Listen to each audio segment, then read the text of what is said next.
In this episode, we'll take a look at two waterproof microphones from Voice Technologies.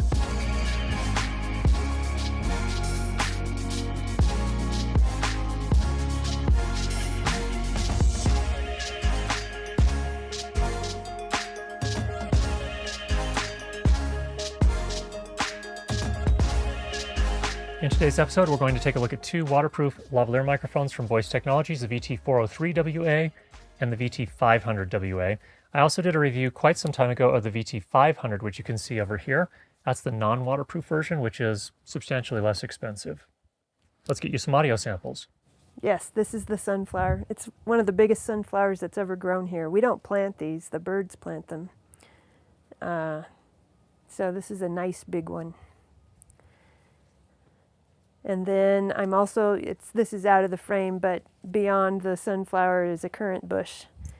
And the currant bush also just appeared, and it's become a nice bushy plant now.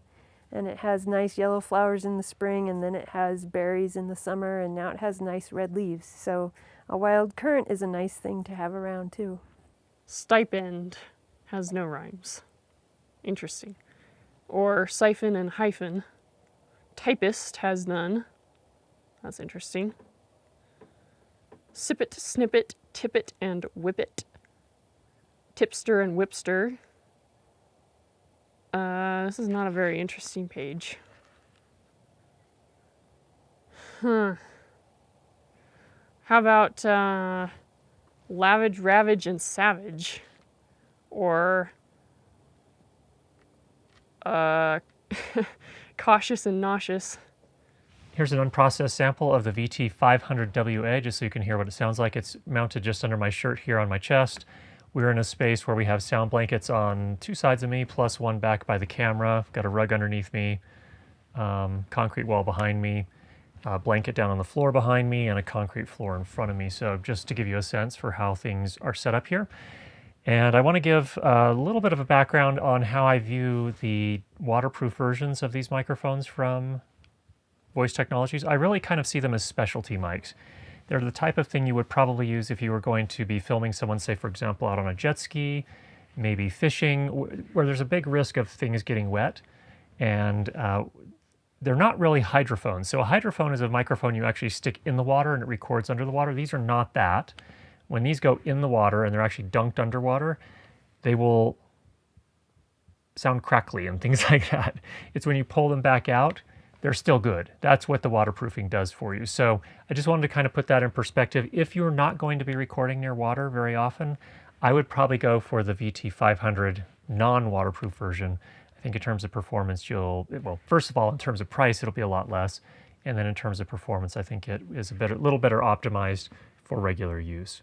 So here's a silent portion just so you can measure the practical noise floor. And probably my heartbeat. Next up, same situation. This time we're using the DPA 4160 coming in through the audio limited A10 wireless system into Sound Devices 888, just like before. Only difference here is the microphone. And again, the same setup here in the room with sound blankets to both of my sides, one backed by the camera hanging from the ceiling, rug underneath me here, blanket on the floor behind me, concrete floor in front of me, concrete wall behind me. And let's just give you a sense here for the practical noise floor, just so you can get a sense how this compares to the VT500WA.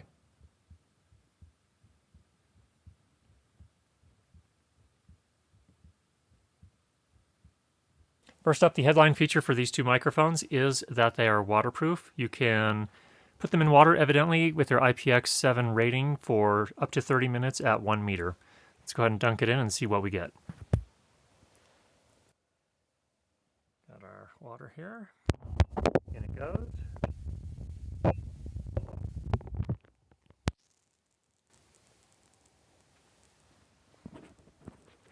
Okay, you're now hearing the VT500WA, the waterproof version of the VT500.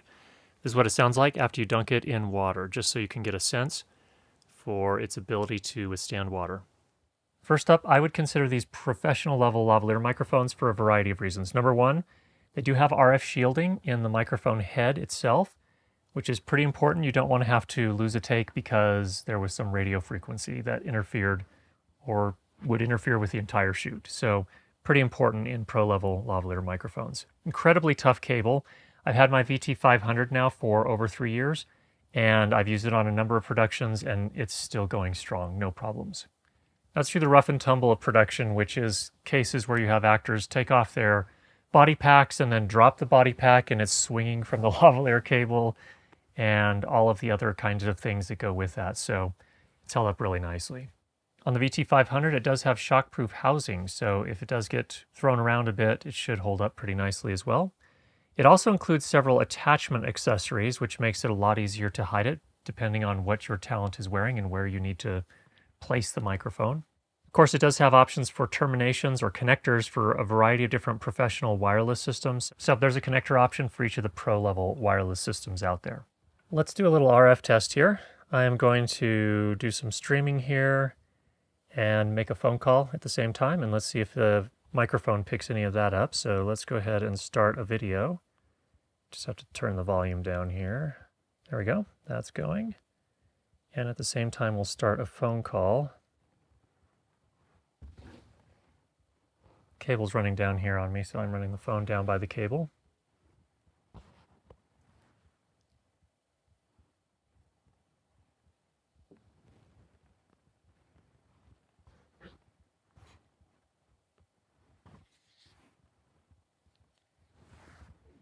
These microphones, based on my experience with them so far, seem to be voiced for hiding underneath clothing.